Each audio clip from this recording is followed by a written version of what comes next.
ते पण लावा, पण त्याच्यापेक्षा तुमच्या फोटोच्या एवढाच मोठा 1916 लिहून ठेवा ना. आणि असे सगळेच जे इमर्जन्सी कॉन्टॅक्ट नंबर्स आहेत त्याचा सोशल अवेअरनेस खूप जास्त प्रमाणात वाढायला पाहिजे ना.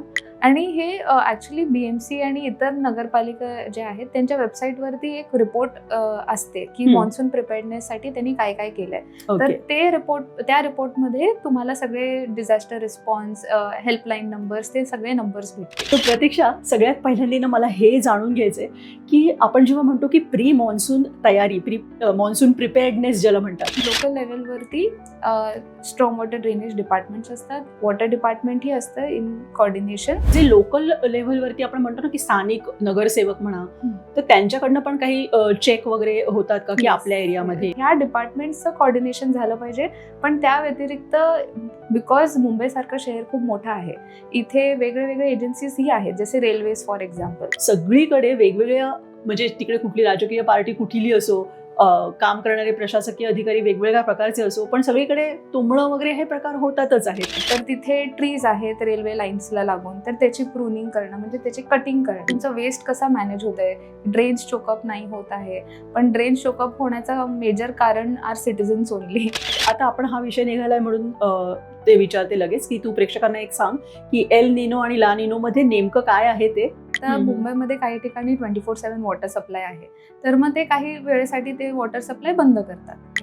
परदेशात काही शहरांमध्ये, फॉर एक्झाम्पल सिंगापूर, तिथे इन्सिनरेशनच होतं, सो ते डिरेक्टली बंद वेस्ट. सो मुंबईतल्या नागरिकांची सर्वात मोठी ताकद काय आहे? आम्ही रेडी केलेलं 1916.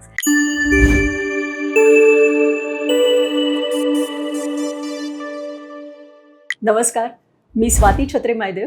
कुतूहल विथ स्वातीमध्ये तुमचं खूप खूप स्वागत. मंडळी, आता जून सुरू झालाय आणि अख्ख्या महाराष्ट्राला वेध लागलेत ते मॉन्सूनचे.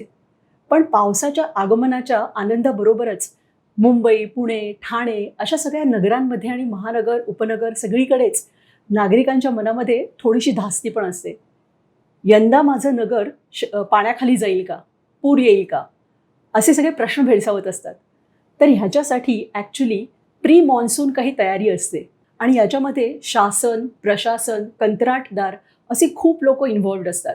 शिवाय सामान्य नागरिकाला सुद्धा स्वतःच्या सुरक्षेसाठी त्यांनी काय करायला पाहिजे असे प्रश्न भेडसावत असतात.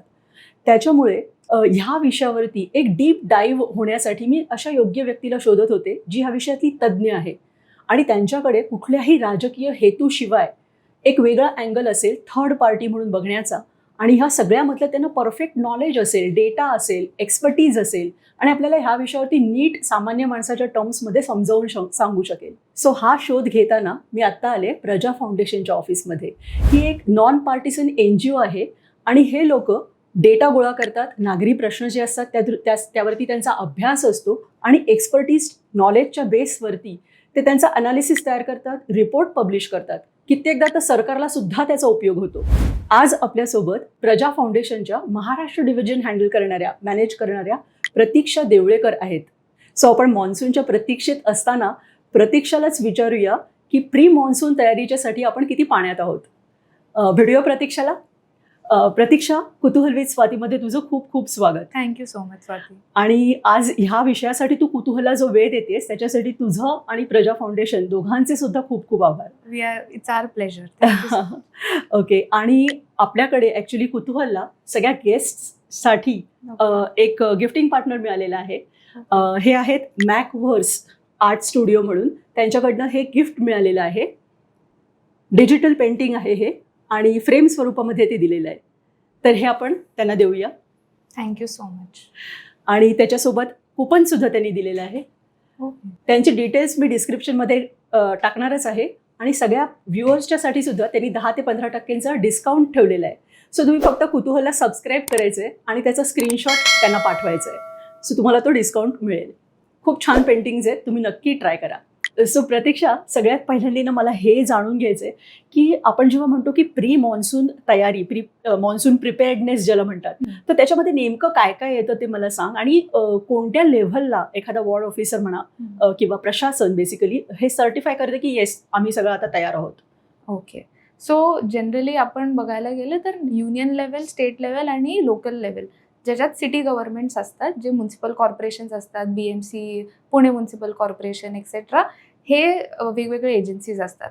नॅशनल लेवलवरती बघायला गेलं तर Indian meteorological department, central water commission, हे सगळे एजन्सीज असतात. But disaster management authorities, disaster response force हे एजन्सीज असतात. सो लोकल लेवलवरती स्ट्रॉंग वॉटर ड्रेनेज डिपार्टमेंट्स असतात. वॉटर डिपार्टमेंट ही असतं in coordination solid waste management आणि डिझास्टर कंट्रोल डिपार्टमेंट्स. बापरे, एवढे सगळे लोक त्याच्याशी गुंतलेले असतात एक रिपोर्ट तयार करायला की आम्ही रेडिओत सांगायला. येस, तर ह्या डिपार्टमेंट्सचं कॉर्डिनेशन झालं पाहिजे.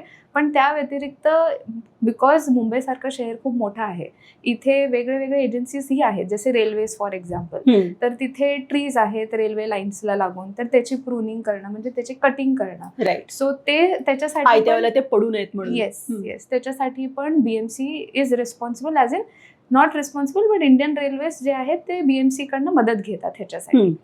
सो BMC खूप काय काय करतं in general. But mainly monsoon प्रिपेअर्डनेसचं जे डेडलाईन असतं ते आहे May 31. सो May 31च्या अगोदर त्यांनी डिसिल्टिंग करावं. सो डिसिल्टिंग म्हणजे नाले सफाई ना? नाले सफाई.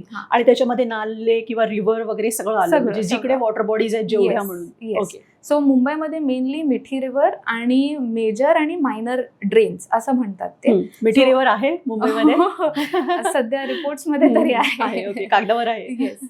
सो त्याचे जे डिसिल्टिंग असतात तर ते ऑलमोस्ट 80% BMCच्या हिशोबाने झाले आहेत. Major and minor drains they have claimed की 100% त्यांनी केले आहेत.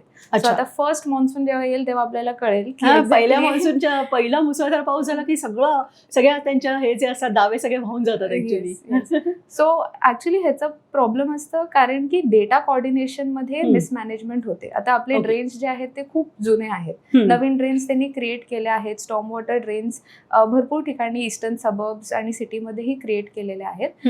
पण त्याच्यासाठी काय होतं, जे सॅम्पल चेक होतं ते खूप कमी ठिकाणी होतं. बिकॉज सॅम्पल चेक होतं म्हणून डेटा आपल्याकडे कम्प्लिटली नसतो. पण म्हणजे फक्त सॅम्पल चेक होतं, कम्प्लीट प्रत्येक ठिकाणचं चेक झालेलं नसतं. म्हणजे काम सगळीकडेच करतात ते, पण जेव्हा डिपार्टमेंट चेक तर ते करण्यासाठी ऑब्व्हियसली एवढा मॅनपॉवर लागतो.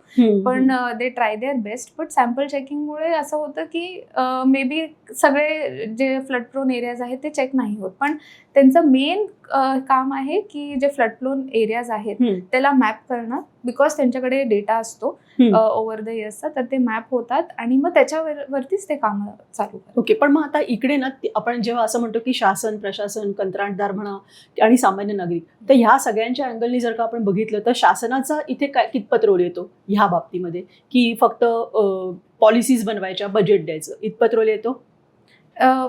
त्याच्या व्यतिरिक्त मॉनिटरिंग, इम्प्लिमेंटेशन ही त्यांचंच काम आहे. ओके. सो आणि प्रशासनाचं काम की ऍक्च्युअल इम्प्लिमेंटेशन. ओके. आणि त्याच्यावरती कोण ऑडिट करतं? ऑडिट आता कधी कधी जे इंटरनल डिपार्टमेंटचेही होतात किंवा कधी कधी ते नेमतात काही ऑर्गनायझेशन. कोण नेमतं त्यांना?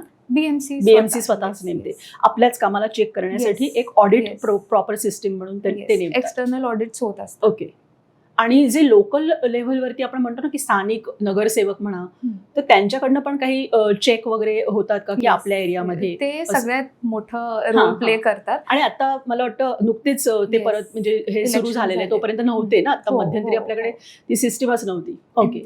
पण ते इलेक्टेड नव्हते तरी 4-5 वर्ष इलेक्टेड विंग नव्हता तरी ते खूप ऍक्टिव्ह होते फील्डवर. तर म्हणजे ते ऍक्च्युअल पोस्टवर नसून सुद्धा सगळी माणसं काम करत होती, ते स्वतः सुद्धा. Okay, great. नगरसेवक हे खूप जवळचे असतात सिटिझन्स. राईट. सो पहिलं सिटिझन्स नगरसेवकांकडेच जातात, ते वेळ नाही पाहत की. आता इथे मला ते विचारायचे की सामान्य नागरिकांनी पहिल्यांदा नगरसेवकाकडे जायला पाहिजे का दुसरी काही सिस्टीम आहे की तिकडे रिच आउट करायला पाहिजे? कारण नॉर्मली काय होतं, माझ्या इकडचं समजा कुठलं मॅनहोलवरचं ड्रेनेजचं किंवा कुठलं झाकण हे झालेलं आहे किंवा मला दिसतंय की माझ्या इकडे नाल्यामध्ये बराच कचरा बिचरा पडलेला आहे, तर पहिल्यांदा मी जाऊन काय करणार, फेसबुकवरती पोस्ट टाकणार, एक्स वरती काहीतरी पोस्ट लिहिणार है ना. तर असं करून काहीच होणार नाहीये बेसिकली. आणि चिडचिड पण मी खूप करणार. ती चिडचिड करण्याच्या ऐवजी काहीतरी एक स्मूथ प्रोसेस असेल की खरं म्हणजे एवढंच एक करायचं, एक फोन कॉल करायचंय किंवा एक ऑनलाईन फॉर्म भरायचंय किंवा अमुक एका ऑफिसमध्ये जाऊन काहीतरी करायचंय. तर असं काही आहे की का नगरसेवकाला जाऊन सांगायचंय? मुंबईमध्ये ऍक्च्युली सगळ्यात बेस्ट सिस्टम आहे फॉर ग्रीव्हन्स रिड्रेसल. तर हे एक होलिस्टिक सिस्टम आहे. ऑल ओव्हर इंडियामध्ये हे मुंबईसारख्या शहरात जे आहे सिस्टम ते एक मॉडेल आहे दुसऱ्या सिटीजसाठी. सो इथे आपण 1916 म्हणून एक नंबर आहे, त्याच्यात कधीही तुम्ही कॉल केला तरी तुम्ही तुमचे सिव्हिक कंप्लेंट्स जे आहे ते रजिस्टर करू शकता. त्या व्यतिरिक्त चॅटबॉट आहे, ऑनलाईन सिस्टम आहे, वेबसाईटवरतीही करू शकता. सो 1916 नंबर ऍक्च्युली हे प्रजानीच स्टार्ट केलं होतं 2003 मध्ये. आणि आम्ही आमच्या ऑफिसमध्ये हे रन केलंय अराउंड 2 to 3 म्हणजे तो नंबर ओरिजिनली प्रजाच्या नावावर नोंदवलेला होता. On behalf of BMC we use to run this. And then हे सिस्टम आम्ही हँड ओव्हर केलं त्यांना आणि त्यांनी त्याचं खूप चांगल्यापणे डेव्हलप केलं आहे सिस्टम. सो आता सध्याची ग्रीव्हन्स सिस्टम आहे ती होलिस्टिक आहे. सिटीजन्सना म्हणजे वेगवेगळे चॅनल्स थ्रू सिटीजन्स कंप्लेंट करू शकतात. ओके. आता ह्याचा अवेअरनेस किती आहे लोकांच्या मध्ये? कारण 1916 सगळ्यांना माहितीच असेल असं नाहीये ना. राईट. सोशल अवेअरनेस वाढवण्यासाठी म्हणून आपण काही काम करतो का? हो, तर आम्ही युथ बरोबर खूप काम करतो. सो युथ वर्टिकल आमचं एक आहे जिथे आम्ही रेग्युलर फेलोशिप्स, इंटर्नशिप्स करतो. त्या व्यतिरिक्त आम्ही कॉलेज वर्कशॉप्सही करतो. बिकॉज प्रजा ऑल ओव्हर इंडियामध्येही काम करते. तर आसाममध्ये आमची टीम आहे, UP मध्ये आहे, दिल्लीमध्ये आहे. आणि त्या व्यतिरिक्त आम्ही जे नॅशनल रिसर्चसाठी ट्रॅव्हल करतो त्या सिटीजमध्ये जेव्हा आम्ही ट्रॅव्हल करतो तिथेही आम्ही कॉलेज वर्कशॉप्स घेतो. तर आमचे असे मॉड्यूल्स आहेत कॉलेज वर्कशॉपचे जिथे आम्ही सिटीजन एंगेजमेंट आणि ऍक्टिव्ह सिटीजन्स कसे बनावे, लोकल बॉडीज जे आहेत, लोकल गव्हर्नमेंट्स जे आहेत त्याच्याबद्दल त्यांना कशी माहिती असावी, त्याच्यावरती आम्ही ते मॉड्यूल्स घेतो आणि ट्रेनिंग्स घेतो. पण मेन आहे जे सिटीजन्स जे नागरिकांकडे जे नगरसेवकांकडे जातात, तर नगरसेवक जे आहेत ते जवळचे आहेत ते मान्य आहे. बट त्यांचं काम आहे सिटीजनना डिरेक्ट करणं की हा सिस्टम आहे, ह्या सिस्टम मध्ये तुम्ही नोंद करा. राईट. सो नगरसेवक काही ऑब्व्हियसली जवळचेच आहेत किंवा ओळखतात, तर ते खूप वेळा ते स्वतःच प्रोसेस स्टार्ट करतात, त्याच्याने फास्टही होतं. बट मेन काय होतं की त्याच्यात आपला डेटा उरून जातो. तर ते सिस्टम मध्ये येत नाही की ही कंप्लेन या एरियामध्ये होती. सो दॅट मग ते डेटा मिसमॅच होऊन कधी कधी असं होतं की नेक्स्ट टाइमच्या प्लॅनिंगसाठी ते मिस होऊन जातं. राईट. कारण मला ऍक्च्युली हे पण विचारायचं होतं की दरवर्षी वर्षानुवर्ष आपण बघतोय की आता मुंबईसारखी शहरं मोठी असतील किंवा अगदी छोटी छोटी शहरं सुद्धा आहेत समजा, सगळीकडे वेगवेगळ्या म्हणजे तिकडे कुठली राजकीय पार्टी कुठली असो, काम करणारे प्रशासकीय अधिकारी वेगवेगळ्या प्रकारचे असो, पण सगळीकडे तुंबणं वगैरे हे प्रकार होतातच आहेत. म्हणजे बऱ्यापैकी होत आहेत अजूनपर्यंत तरी. आता लेट्स सी की ह्या वर्षी कसं होतं, आणि ह्या वर्षी ऍक्च्युली पाऊस कमी असेल असंही म्हटलं जातं. त्या प्रश्नाकडे आपण परत येऊया वेगळं. पण बेसिकली म्हणजे हे सगळं असताना सामान्य नागरिकांनी, तू म्हणतेस की 1916 हा एक नंबर आहे आणि नगरसेवकाकडे गेलं तर नगरसेवकांनी त्यांच्याकडे पोचवायचंय, नाहीतर डेटा गहाळ होतो. बरोबर ना? आणि जे दरवर्षीचा जो डेटा असतो त्याच्यावरती मग शासन अंमलबजावणी करतं की बघतं की अच्छा मागच्या वर्षी कसं होतं, तर आता ह्या वर्षी हे सगळे जे काही प्रॉब्लेम्स आहेत ते आपण काढून टाकूया. आणि थोडंसं ऍडिशनल पण ते बघत असतील की अजून काय काय प्रगती होती वगैरे त्या दृष्टिकोनात. ओके. सो नालेसफाईचा एक भाग झाला, तू म्हणालीस की त्याच्यासाठी डिसिल्टिंग हा एक मुद्दा झाला. अजून काय असतं प्रिपेअर्डनेसमध्ये? त्याच्या व्यतिरिक्त ट्री अथॉरिटी जे असतं ते ट्री कटिंग ते खूप इम्पॉर्टंट असतं. आणि सॉलिड वेस्ट मॅनेजमेंट जे आहे ते खूप इम्पॉर्टंट डिपार्टमेंट आहे. तुमचं वेस्ट कसा मॅनेज होत आहे, ड्रेन्स चोकअप नाही होत आहे, पण ड्रेन्स चोकअप होण्याचं मेजर कारण are citizens only. So here the responsibility falls on citizens की सिटीजन्स कडे पण तेवढीच जबाबदारी आहे जेवढी प्रशासनाकडे आहे. सो ह्याच्यामध्ये सोशल अवेअरनेस वगैरे हेच करून फक्त होणार आहे? हो. सो नगरसेवक कडक नियम असे काही लावलेले आहेत का शासनाने याच्यासाठी? सो मुंबई महानगरपालिकेचे फाईन्स आहेत, लागू आहेत. फील्ड मार्शल्स ते डिप्लॉय करायचे, मध्ये मध्ये करतात, मध्ये मध्ये नसतात, तर त्यामुळे ते फाईन कलेक्शन व्हेरी करतं. पण फाईन्स आहेत आणि त्याचं मॉनिटरिंग इव्हॅल्युएशन ही पण मेनली ना सिटीजन्सनी केलं पाहिजे. सो नगरसेवक आता आले तर त्यांचं लक्ष असतो त्यांच्या वॉर्डवरती, कारण की त्यांचे जर समस्या वाढले तर त्यांच्याकडेच कंप्लेंट्स येतील आणि सिटीजन्स येतील. सो त्या हिशोबाने नगरसेवक अँड सिटीजन्स हे सगळ्यांनी एकत्रित केलं पाहिजे. पण आता इथे आपण जेव्हा फाईन्स बद्दल म्हणतोय ना, तर बेसिकली होतं काय, आता आपण साधं ड्राय वेस्ट आणि वेट वेस्ट ज्याला म्हणतो, वेट गार्बेज आणि ड्राय गार्बेज, तर त्याचं आपण घरातनंच पहिल्यांदा एकतर वर्गीकरण करायला पाहिजे वगैरे असं म्हणतो. तर कित्येक ठिकाणी काय होतं ना, म्हणजे असं मी ऐकलंय की आपण आपल्याकडे त्याचं बरोबर विभाजन करतो, बाहेर 2 मी बारड्या गार्बेज डस्टबिन्स ठेवलेले आहेत समजा, पण जेव्हा BMC वाले घेऊन जातात तर त्यावेळेला ते दोन्ही एकाच त्या ह्याच्यामध्ये डंप करून टाकतात, म्हणजे त्यांच्या ट्रकमध्ये एकाच ठिकाणी ड्राय वेस्ट पण जाते आणि वेट वेस्ट पण जाते. मग ते कसं काय? म्हणजे ऍक्च्युली मुंबईमध्ये स्ट्रिक्टली होत नाहीये आणि त्याच्यासाठी आपणही कारण आहोत. सो आपण सगळं त्यांच्यावरती नाही, कारण की सिटिझन्स पण करत नाही हे. अच्छा, म्हणजे तुला असं म्हणायचंय की बिकॉज खूप लोक असं पाळत नाहीये, तर ते म्हणतात एखाद दुसऱ्याने केलं तर काय उपयोग आहे, म्हणून ते सगळं डंप करतात. आणि प्लस त्यांचं जे वेस्ट आहे ते एक सेग्रिगेशन एरियामध्ये जातं. बट केडीएमसी जसं कल्याण डोंबिवली म्युन्सिपल कॉर्पोरेशन आहे किंवा मीरा भाईंदर म्युन्सिपल कॉर्पोरेशन आहे, तिथे ते स्ट्रिक्टली वेगवेगळ्या दिवशीच कलेक्ट करतात वेस्ट. अच्छा, म्हणजे एका दिवशी फक्त ड्राय वेस्ट आणि एका दिवशी वेट वेस्ट, असं डेझिग्नेटेड डेज असतात.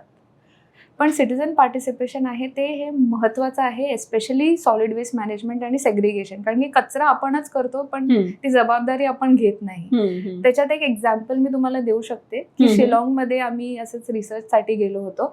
तर तिकडचे स्मार्ट सिटीचे CEO जे आहेत, तिथे लोकल गव्हर्नमेंट आपल्यासारखी नसते. तर तिथे आहे म्युन्सिपल कॉर्पोरेशन, म्युन्सिपल बोर्ड, पण इलेक्टेड विंग नाही आहे.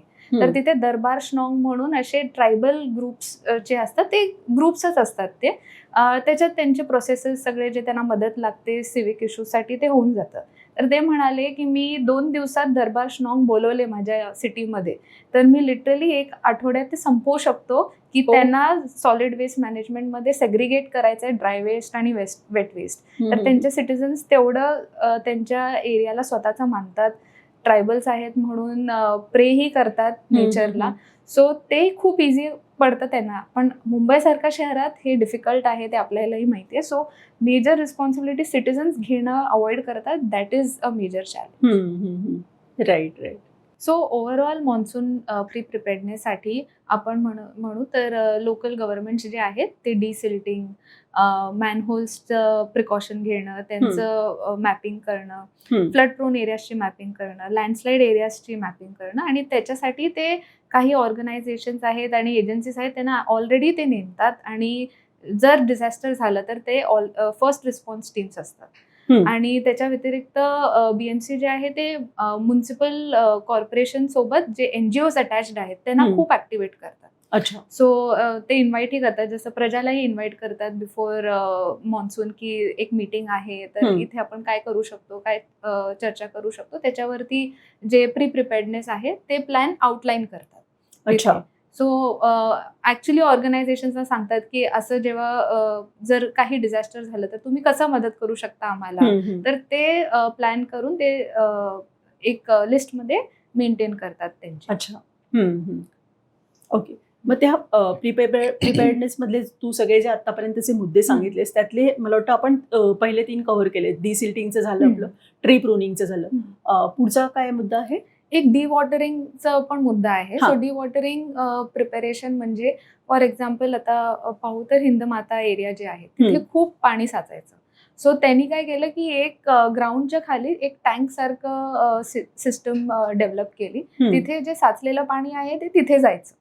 सो आता सध्या तिथे म्हणजे शासनाकडनं तर फुल प्रयत्न असतात की असे प्रॉब्लेम्स नाही यावे.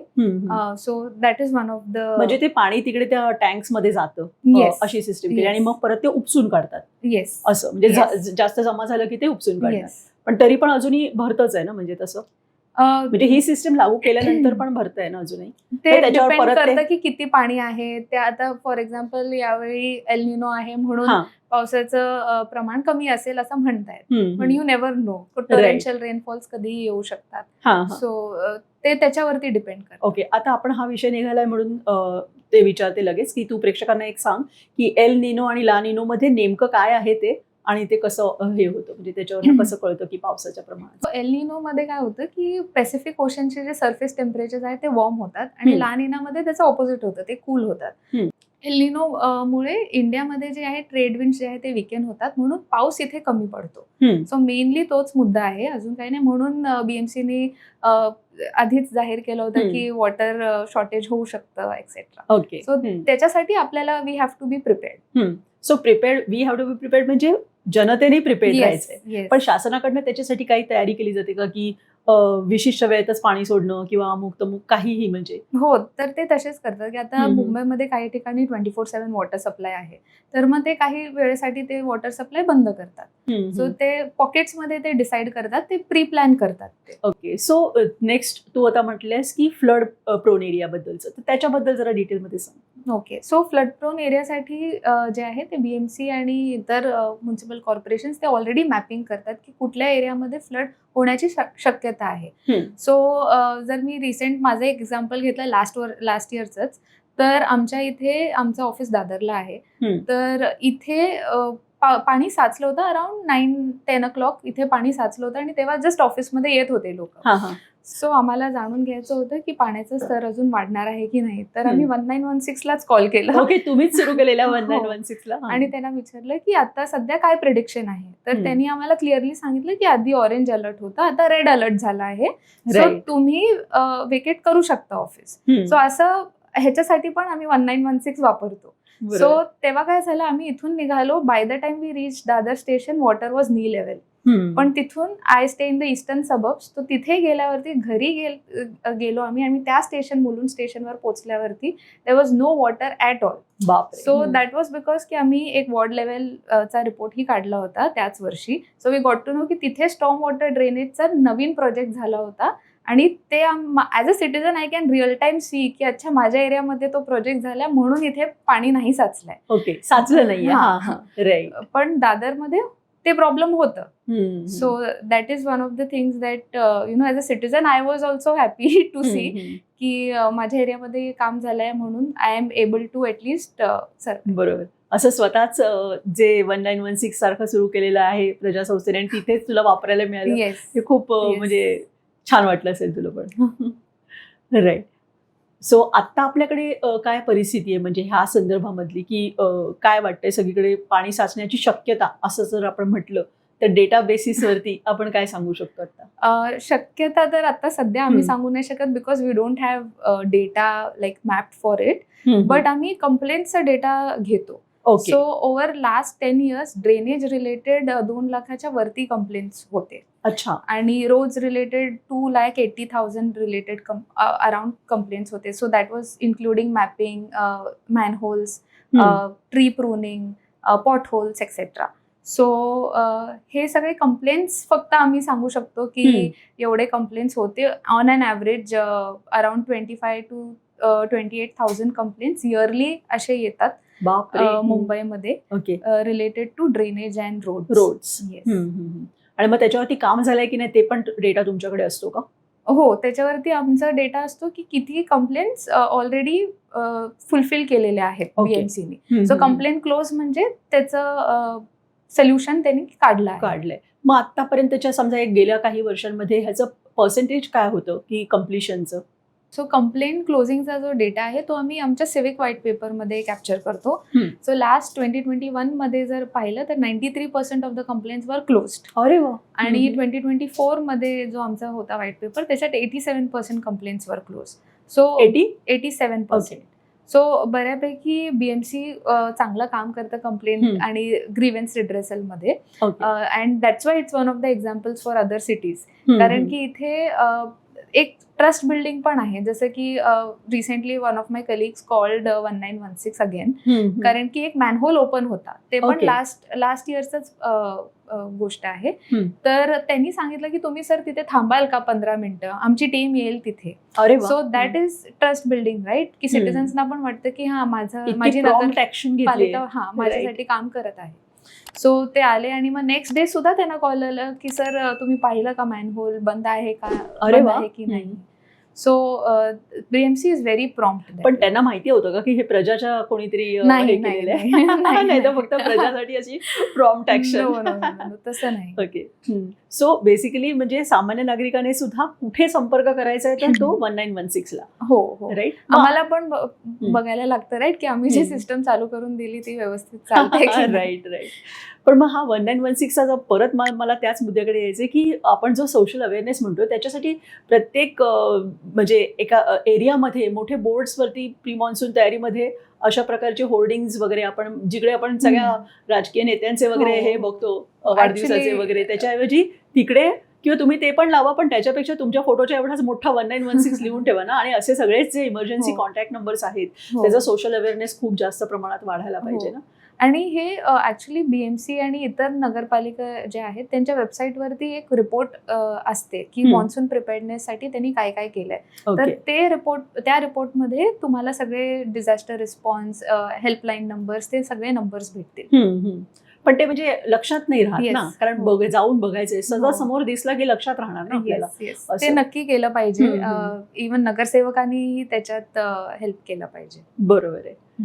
जे मॅनहोल्सच्या बद्दल आता तू बोलतेस ना, तर मॅनहोल्समध्ये कित्येक ठिकाणी परदेशामध्ये अशी सिस्टम आहे की तिकडे चिप बसवलेली असते, सेन्सर्स असतात, आणि त्या मॅनहोलचं झाकण जर उघडं राहिलं किंवा काही प्रॉब्लेम्स असतील तिकडे, तर लगेच तो मेसेज जातो आणि क्विक ऍक्शन होते. जसं 1916 आपण फोन करतो, त्याच्याऐवजी इकडे ताबडतोब सेन्सर्सच्या थ्रू होऊन जातं. तर आपल्याकडे अशी काही सिस्टीम आहे का, किंवा येऊ घातली आहे का? सध्या तरी नाही आहे ते चिप सिस्टम नाही, पण बीएमसी मध्ये नंबरिंग सिस्टम आहे. तर त्या नंबरिंग सिस्टम प्रमाणे ते प्रत्येक मॅनहोल्स चेक करतात बिफोर मॉन्सून. आणि ह्याच्यात त्यासाठी सिटिझन्सनी सुद्धा जागरूक राहिलं पाहिजे आणि त्यांनी आपल्या एरियामध्ये पाहिलं पाहिजे की ट्री प्रूनिंग झाली आहे का, मॅनहोल्स व्यवस्थित आहे का. कधी कधी आपल्याला असं वाटतं की अरे हे थोडं लूज आहे, आपण चालतो त्याच्यावरती, पण आपण तेव्हाच विचार नाही करत की अरे मी हे सांगू शकतो माझ्या नगरपालिकेला की हे चेक करा. So that is very important की सिटिझन्स पण विजिलंट राहिले पाहिजे आणि they should reach out to the municipal. Okay. आणि आता ते मॅनहोलचं जर समजा मला ते नंबरिंग सिस्टम तू जे म्हटलं असं, तो नंबरिंग मला त्याचं माहीत नाहीये समज, तर मी ते कसं सांगणार की काय आहे? म्हणजे ते लोकेशन समजण्यासाठी त्यांच्याकडे काही विशेष सिस्टीम आहे का? ते तुम्हाला मेनली रोडचं नाव विचारतात आणि तिकडचं एक लँडमार्क विचारतात. तर आपण सांगू शकतो की या हॉटेलच्या बाहेर हे मॅनहोल आहे, या रस्त्यावरती आहे. पण ते काहीतरी फोटो काढून सुद्धा लगेच त्याच्यावरनं समजतं, अशी काहीतरी आहे का सिस्टम? येस, तो चॅटबॉट वरती आणि वेबसाईट वरती तुम्ही ते घालू शकता फोटो. तर ते पण जेव्हा ते ऍड्रेस करतात तर ते ऍक्शन टेकन रिपोर्ट येतं. त्याच्यात बीएमसी घालतं की आम्ही फोटो काढतात आणि ते घालतात की आम्ही हे केलं आहे सॉल्व्ह, आणि मग सिटिझन्सना समजतं की हा हे मॅनहोल इज फिक्स्ड. म्हणजे मला काय विचारायचं आहे की समजा माझ्या इकडच्या मॅनहोलचा काही प्रॉब्लेम आहे, मी फक्त एक फोटो काढला आणि एका विशिष्ट साईटवरती पाठवलं, तर त्यांना लगेच कळतं का की अमुक अमुक ठिकाणी असं आहे? हो, तर त्याच्यात कसं जिओ टॅगिंग असते की तुम्ही ज्या एरियामध्ये आहात आणि जिथे कंप्लेंट करत आहात त्याची जिओ टॅगिंग होते. आणि पण त्याच्यात तुम्हाला डिटेल्स घालावे लागतात की तुम्ही या एरियामध्ये आहात आणि इथे. नुसत्या फोटोवरनं नाही होत? नाही, नुसत्या फोटोवरनं नाही. ओके. पण तसं पण होऊ शकायला पाहिजे ऍक्च्युली स्पीकिंग, असं मला वाटतं. ओके. सो मॅनहोल्सच्या बाबतीमध्ये समजा खूप अर्जन्सी काहीतरी, म्हणजे काहीतरी झाकण असं उघडं राहिलंय आणि कोणीतरी पडलंय, तर किती क्विक ऍक्शन घेतली जाते? काय करता येऊ शकतं? Generally BMC is very quick. आणि ते जसं मी आधी सांगितलं की डिझास्टर रिस्पॉन्स साठी ते नेमले गेलेले एजन्सीज असतात, त्यांच्याबरोबर कोऑर्डिनेशनमध्ये ते काम करतात. आणि obviously these are actions which they have to take urgently. So ते जराही टाइम वेस्ट नाही करत. आणि आता बिकॉज नगरसेवकही आहेत, तर मग त्याच्यासाठी ते विजिलन्सी जी आहे ती वाढली आहे. आणि पुष्कळ ठिकाणी असं पण असतं काही परदेशांमध्ये, मला वाटतं की त्याच्यामध्ये जाळी लावली असते एक प्रकारची आतमध्ये, की तो सगळा कचरा त्याच्यामध्ये बाहेरनं जो येईल किंवा त्याच्यात जो असेल तो साठेल त्याच्यामध्ये, आणि फक्त त्या जाळीमुळे सोपं पडेल त्याला साफ करणं बेसिकली. तर तसं आपल्याकडे का नाही केलं जात? म्हणजे तसं नाहीये ना बहुतेक करून आपल्याकडे? तसं सध्या तरी नाही आहे, कारण की पब्लिक वेस्ट जे आहे ते खूप प्रमाणात आहे आपल्या एस्पेशली मेट्रो सिटीजमध्ये. सो ते ऍक्च्युली रिस्पॉन्सिबिलिटी सिटिझन्सवरती येते की आपण तो कचरा नाही करावा, सो दॅट आपले जे सिव्हिक बॉडीज आहे आणि लोकल गव्हर्नमेंट आहेत ते त्याच्यावरती इझिली काम करू शकते. Because we have to understand खूप प्रकारचा वेस्ट जातो सगळा, बापरे, खूप प्रकारचा असतो ना. आणि we have to understand that की जे समोर जे काम करतात they are also humans, right. So that empathy citizens should also have towards their government. पण तुम्ही म्हणाला होतात की कचरा आपल्या इथे खूप प्रकारचा असतो. सो ते ऍक्च्युली बघायला गेलं तर Indian consumers are very different.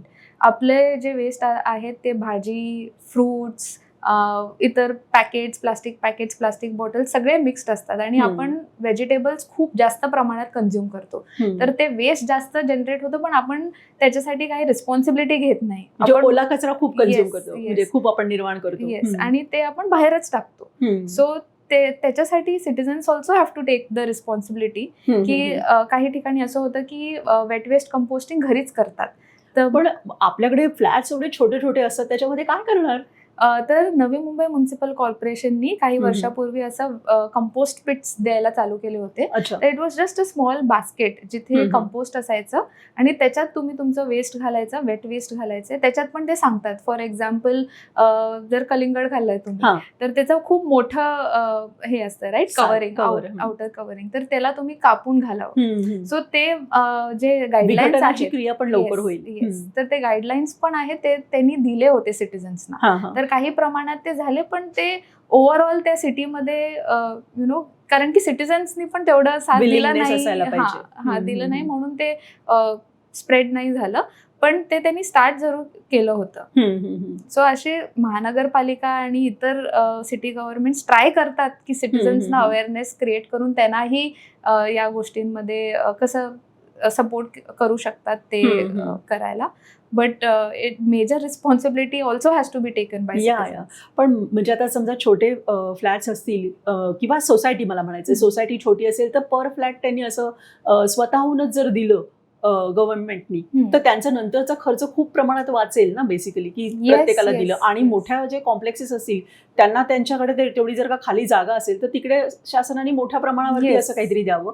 की मला वाटतं मागे ना त्यांनी शासनाकडनं आम्हाला ड्राय गार्बेज आणि वेट गार्बेजसाठी म्हणून ड्रायसाठी मला वाटतं एक वेगळी डस्टबिन प्रोव्हाइड केली गेली होती. सो ती नंतर कोणी फारशी वापरली नसावी, पण बेसिकली हे त्यांनी प्रोव्हाइड करायला पाहिजे ना, विघटनासाठीचं जे तू म्हणतेस ते जर का प्रोव्हाइड केलं तर त्याचा फार चांगला उपयोग होऊ शकतो.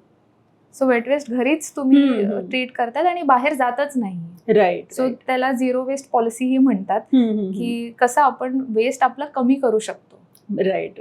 आणि परदेशांमधनं अशा प्रकारे जास्ती प्रमाणात होत आहे का ऑलरेडी चांगल्या प्रकारे? परदेशात काही शहरांमध्ये, फॉर एक्झाम्पल सिंगापूर, तिथे इन्सिनरेशनच होतं. सो ते डिरेक्टली बर्न द वेस्ट, तर जास्त वेस्ट डिरेक्टली बर्न करतात. अच्छा. तर ते जास्त पब्लिक स्पेस मध्ये येत नाही. सो म्हणून त्यांचे प्रॉब्लेम्स त्या लेवलवरती तिथे सॉल्व्ह होतात. ओके. आणि नेपाळ सारख्या कंट्रीमध्ये सुद्धा की 2082चा त्यांनी ऑलरेडी मॉन्सून प्रिपेअर्डनेस प्लॅन बनवला आहे. 2082चा. बापरे, एवढ्या पुढेपर्यंतच त्यांनी फोरसाइट, कारण की they are also disaster prone आणि मॉन्सून तर आहेच तिथे. राईट. सो त्यांनी आतापासून हे जे नवीन गव्हर्नमेंट आलंय, जे जेनझीनी सगळं उलथून टाकून जुन्या गव्हर्नमेंटला हे केले, पण त्याच्यामध्ये फक्त शासकीय लेवलमध्येच बदल झालेत ना, प्रशासनामध्ये तर तेच लोक आहेत ऍक्च्युअली स्पीकिंग जे पूर्वीचे आहेत. Not necessarily. कधी कधी जेव्हा गव्हर्नमेंट चेंज होतं तेव्हा ब्युरोक्रेसी ही चेंज होते. सो त्याप्रमाणे आपण जर बघायला गेलं तर this is a good initiative which India can also learn from. की आपण आधीपासूनच प्रिपेअर करतोय की फ्युचरमध्ये काय प्रॉब्लेम्स येऊ शकतात आपल्या कंट्रीमध्ये आणि आपण त्याच्यासाठी कसं प्रिपेअर्ड राहावं. त्यांनी एवढ्या पुढेपर्यंतचं बघितलंय. आणि इम्प्लिमेंटेशन थोडंसं डिफिकल्ट, म्हणजे ते मेन ऍक्च्युली असू शकतं की इम्प्लिमेंटेशन आता त्याचं कसं होतंय, बघण्यासारखी गोष्ट असेल. आपण पण त्यांच्यासारखं करायला हरकत नाहीये. राईट. आणि कंत्राटदारांच्या बद्दल ऍक्च्युली मला एक प्रश्न आहे की बेसिकली कसं होतं की पुष्कळदा काय होतं ना की कंत्राटदार एखादं काम करतो आणि त्याचं काम चांगलं झालेलं नाहीये वगैरे असं लक्षात आल्यानंतर तो ब्लॅकलिस्ट केला जातो. पण ब्लॅकलिस्ट होऊन सुद्धा तो वेगळ्या नावाने परत टेंडर टाकतो आणि पास पण होतो. मग ह्याच्यामध्ये कुठे त्यांचं आणि ब्युरोक्रेसीचं काही नातं साटलोटं वगैरे असं काही असू शकतं असं आमच्या मनामध्ये शंका येतात. मग अशा वेळेला आपण काय करू शकतो की ह्याच्यावरती काय उपाय काय आहे? ओके. तर हे होऊ शकतं, डेफिनेटली होऊ शकतं, पण for citizens to be vigilant आपल्याकडे RTI आहे, राईट टू इन्फॉर्मेशन ऍक्ट जे आहे. तर ते लास्ट 5 yearsचं डेटा त्यांच्या एरियाचं, जर फॉर एक्झाम्पल त्यांना स्पेसिफिकली त्यांच्या एरियाचं पाहिजे तर लास्ट 5 yearsचं डेटा ते मागू शकतात. पण त्याच्यात पण सिटिझन शुड नो की कसं RTI फाईल करायचं. तर they have to be very specific की मला या एरियाचा, या नाल्याचं लास्ट 5 yearsमध्ये आपण किती क्वांटिटीने डिसेल्टिंग केलं. सो त्याच्यात तुम्ही कम्पेअर करू शकता की 5 वर्षापूर्वी किती झालं होतं, आता लास्ट इयरमध्ये किती झालंय. जर लास्ट इयर कमी झालंय तर then you can ask your नगरसेवक कॉर्पोरेटर की का कमी झालंय यावर्षी, की यावर्षी प्रिपेअर्डनेस कमी आहे का. सो ते लिंक तुम्ही तसं करू शकता. त्याच्या व्यतिरिक्त तुम्हाला कॉन्ट्रॅक्टर स्पेसिफिक पाहिजे तर तेही तुम्ही RTI मध्ये इन्क्लूड करूच शकता. म्हणजे मी असं विचारू शकते का की आता कोणत्या कॉन्ट्रॅक्टरला हा कॉन्ट्रॅक्ट दिलेला आहे? Yes. And whether he is blacklisted or not. He was blacklisted or not. Yes, definitely. तो पूर्वी दुसऱ्या नावाने कंत्राट घेतलेलं होतं का? कारण त्याचं नाव पण येईल ना असं. So you can ask the organisation which has done this and who was the owner of the organisation. So तसं तुम्ही नावही विचारू शकता, पण you have to be very specific. Right. पण ते काय त्यांच्या बायकोच्या नावावरती घेतील, अजून कुठल्या मित्राच्या नावावरती घेतील, हे तर चालूच राहील ना. म्हणजे त्याच्यावरती that is inescapable I think in some cases. पण आत्ताचं काम नीट होतंय की नाही ह्याच्याकडे कसं लक्ष ठेवता येईल? आताच त्याच्यासाठी citizens have to be vigilant and they have to understand की आपल्या एरियामध्ये जे आपल्या म्हणजे कॉलनी सारख्या एरियामध्येच आपण बघू शकतो की किती काम झालं आहे. त्यांना दिसतही असेल राईट, जेव्हा डिसिटिंग साठी बीएमसीचे कर्मचारी येतात तेव्हा ते झालं आहे की नाही, आपल्या सोसायटीमध्ये जे ट्रीज आहेत ते प्रूनिंग झाले आहे की नाही, कटिंग झाली आहे की नाही. आता हे तू म्हटलंस ना, तर मला असं एक उदाहरण माहिती की तिकडे काय होतं की एक टॉवर आहे नवीन झालेला आणि त्याच्या बाजूला एक चाळ आहे. त्या चाळीमध्ये फक्त 10च खोल्या आहेत आणि टॉवर मोठा आहे. तर तिकडे मधून एक नाला जातो. त्या नाल्याचं पाणी नॉर्मल जर का जात राहिलं तर टॉवरमध्ये पाणी शिरेल जर जास्त पाणी हे झालं तर. म्हणून टॉवरवाले काय करतात, तिकडे मोठा दगड टाकून ठेवतात आणि मग त्या चाळीमध्ये पाणी जायला लागतं. एरवी ही चाळ अफेक्ट झाली नसती, तर ही चाळ फक्त 10 सामान्य माणसांची आहे, बरोबर. सो अशा वेळेला ते लोक पण सगळ्यांच्या बाजूने जर विचार करायचं म्हटलं, ह्या दोन्ही पार्टीच्या बाजूने, तर टॉवरवाले पण काय म्हणणार, कारण की आमच्याकडे ही पाणी येते तर आम्ही तरी काय करणार, आम्हाला वाचवायला पाहिजे, आम्ही काही ते पाणी निर्माण केलेलं नाही हे, तर आम्हाला तिकडे रोखलंच पाहिजे पाण्याला. आणि हे काय म्हणणार की जर ह्यांनी टाकला नसता तिकडे दगड तर आमच्याकडे पाणी येतच नव्हतं. मग इथे कोण जबाबदार? इथे actually BMC has to step in, कारण की दोन्ही sides they have valid points, पण BMC has to step in कारण की त्यांना दोन्ही लोकांना प्रोटेक्ट करायचंय. सो ते तिथे डिवॉटरिंग होऊ शकते का किंवा तिथे दुसरं काय कन्स्ट्रक्शन होऊ शकतं का, that BMC has to map. आता हे छोटे लोक आहेत, 10 लोक आहेत, ह्यांच्यापर्यंत अवेअरनेस गेलेलाच नाहीये, 1916 गेलेलंच नाहीये. राईट. तर मग पण त्यांना नगरसेवक माहिती आहे. राईट. सो त्यांच्यासाठी नगरसेवक. राईट. सो मला आता एक असा प्रश्न विचारायचा आहे, थोडा सेन्सिटिव्ह मुद्दा आहे. मुंबईसारख्या शहरांमध्ये बेसिकली आता काय होतं की आपल्याकडे जो कमिशनर असतो त्याची नियुक्ती होते राज्य शासनाकडनं, बरोबर. सो मुंबईसारख्या शहरांमध्ये समजा आता महापौर वगैरे हे जे लोकल बॉडीज आहेत आपण म्हणू, तर त्यांच्यावरती तितका कंट्रोल नाही राहू शकत, कारण की पॉवर गेम तिकडे थोडासा येतो. सो अशा वेळेला काही प्रदेशांमध्ये असं केलं जातं की सिटी मॅनेजर म्हणून एक कन्सेप्ट राबवली जाते की जी त्यांचं सिटी काउन्सिल जी असेल तर ते लोक काय करतात, त्यांची जी बॉडी असते ते जे लोक निवडून आलेले असतात तर ते एका बिझनेस म्हणजे थर्ड पार्टीला, त्यातला सीईओ असेल किंवा अशा कोणत्या तरी एक्सपर्ट माणसाची तिकडे मॅनेजर म्हणून सिटीसाठी जी नियुक्ती करतात, जो हे सगळं नीट चेक करू शकेल आणि इम्प्लिमेंटेशन पार्टमध्ये तो त्याचा एक हे ठेवू शकेल. सो नाहीतर काय होतं की राज्य शासन काय करणार की म्हणजे म्हणणार की ह्या लोकांचा प्रॉब्लेम आहे आणि हे म्हणणार की नाही तिकडून प्रॉब्लेम आहे. सो ह्याच्यासाठी आपल्याला मुंबईसारख्या ठिकाणी असं काही करता येईल का? ओके, तर ह्याच्यासाठी mainly instead of having a third person again in the middle, आपण आपले सध्याचे जे अथॉरिटीज आहेत त्यांनाच आपण अजून एनहान्स म्हणजे स्ट्रेंथन करू शकतो. फॉर एक्झाम्पल महापौर आहेत, सो कमिशनरना प्रश्न विचारायचा हक्क आहे. जनरल बॉडी जे काउन्सिलर्सची बॉडी आहे, सगळे जे कॉर्पोरेटर्स मिळून जनरल बॉडी बनते, सो ते आणि महापौर हे क्वेश्चन करू शकतात ऍडमिनिस्ट्रेशनला आणि ते डेटाही घेऊ शकतात त्यांच्याकडून. सो ते डिमांड करू शकतात. पण मुद्दा असा आहे की आपण सिटी गव्हर्नमेंट्सनं तेवढं एम्पॉवर केलं नाहीये. 74th अमेंडमेंट सांगतं की आपल्या सिटी गव्हर्नमेंट्सनी 18 फंक्शन्स केले पाहिजे. तर आता आपण जर इंडियामध्ये पाहू, आमच्या अर्बन गव्हर्नन्स इंडेक्सच्या रिपोर्टमध्ये आहे, अजूनपर्यंत 100% डेव्होल्युशन ऑफ 18 फंक्शन्स नाही आहेत सिटी गव्हर्नमेंट्सकडे. तर ह्याच्यात मेन मुद्दा हेच आहे की स्टेट गव्हर्नमेंट जे आहे ते सिटी गव्हर्नमेंट्सना ट्रान्सफर नाही करत पॉवर्स. तर आता सिटी लेवलवरती महापौर आहेत, पण ते कमिशनर जे आहे ते त्यांना रिपोर्ट नाही करत. ती वेगळा मुद्दा आहे. ते एकत्रित काम करतात, इन कॉर्डिनेशन काम करतात. पण आपण स्टेट लेवलवरती बघू तर चीफ मिनिस्टर जे आहेत ते चीफ सेक्रेटरी, जो सगळ्यात हायेस्ट लेवलचा IS ऑफिसर असतो, त्याचा ACR रिपोर्ट लिहितात.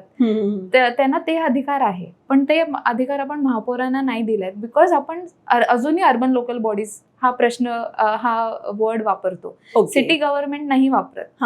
Actually it is city government. Unless and until you don't call them city government and you don't think that they are, ते powers तुम्ही त्यांना devolveच नाही करणार. Okay. Right. So what you are saying is की city मॅनेजरची गरज नाहीये, तर ह्यांना स्ट्रेंथन स्ट्रेंथन करण्याची करायची गरज गरज आहे. आहे. हा खूप चांगला मुद्दा आहे. सो आता मला एक सांग की एकतर मला हे सांग की आपण आता मगापासून प्रजा फाउंडेशन बद्दल बोलतोय, तर मला आता प्रेक्षकांसाठी तू पहिल्यांदा हे सांग की प्रजा फाउंडेशन नेमकं काय काय करते आणि त्याचं एक छोटी हिस्ट्री सांगितली तरी. Yes sure. सो 1997 पासून आम्ही स्टार्ट केली आहे ही ऑर्गनायझेशन. आणि आमचे जे फाउंडर आहेत निताई मेहता, त्यांनी आधी BMCची एक स्कूल अडॉप्ट केली होती. त्या स्कूलमध्ये त्यांना मुलांचं शिक्षण कसं होतंय, त्यांना काही एम्युनिटीज देणं एक्सेट्रा, त्याच्यापासून हे स्टार्ट झालं.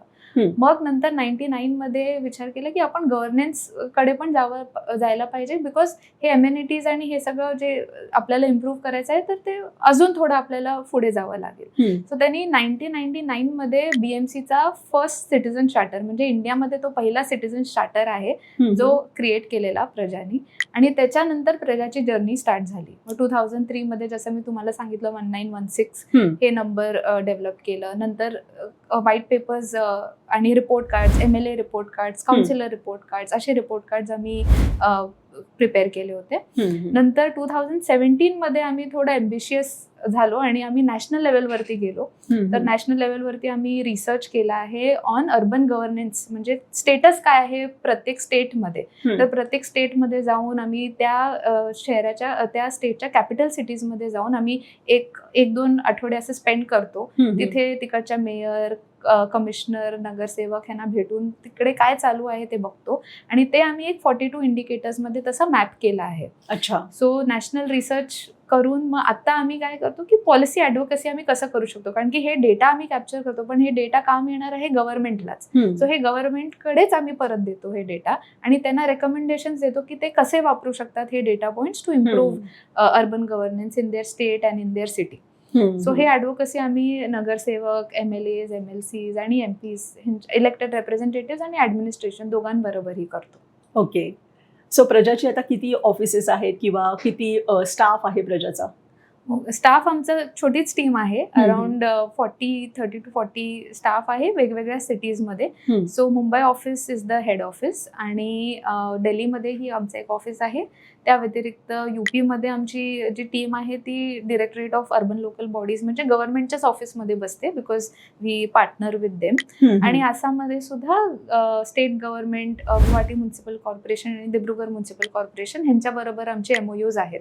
तर आमची टीम तिथेही स्थित आहे, गुवाहाटी आणि दिब्रुगड दोन्ही शहरात. मग अशा ज्या विविध NGOs असतात त्याच्यामध्ये समजा एखाद्याला काम करायचं असेल तर त्यांनी काय करायला पाहिजे?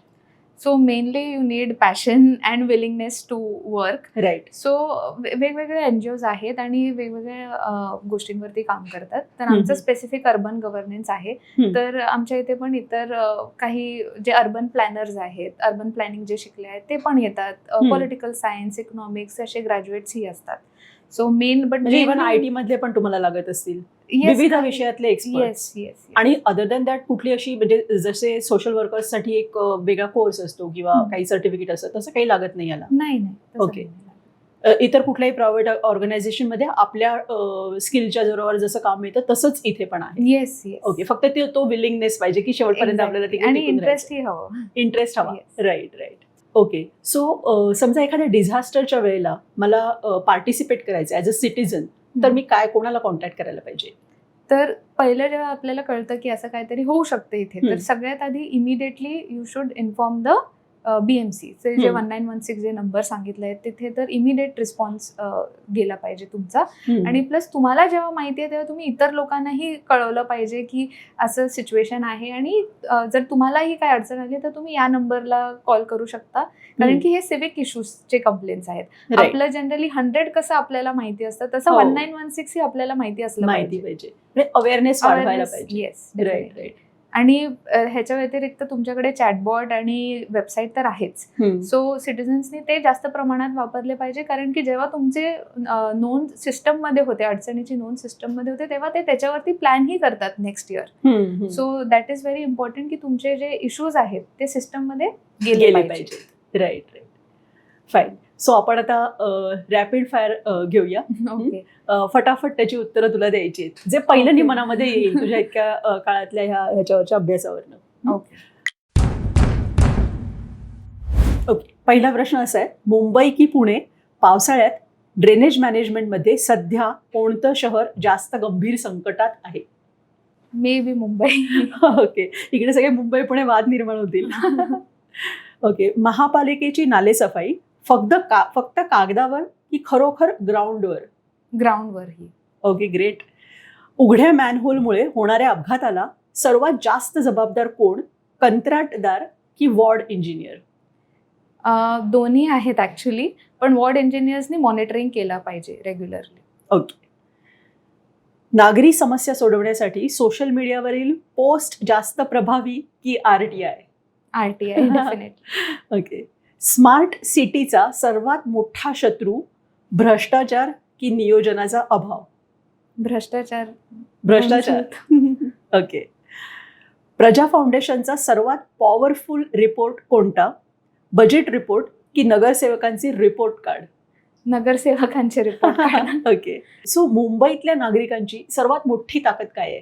आम्ही रेडी केलेलं 1916 ते त्यांनी नक्की वापरावं, आणि एस्पेशली आता मॉन्सून आणि अदर सिव्हिक इश्यूज जास्त येतील तर त्यांनी नक्की ते वापरावं.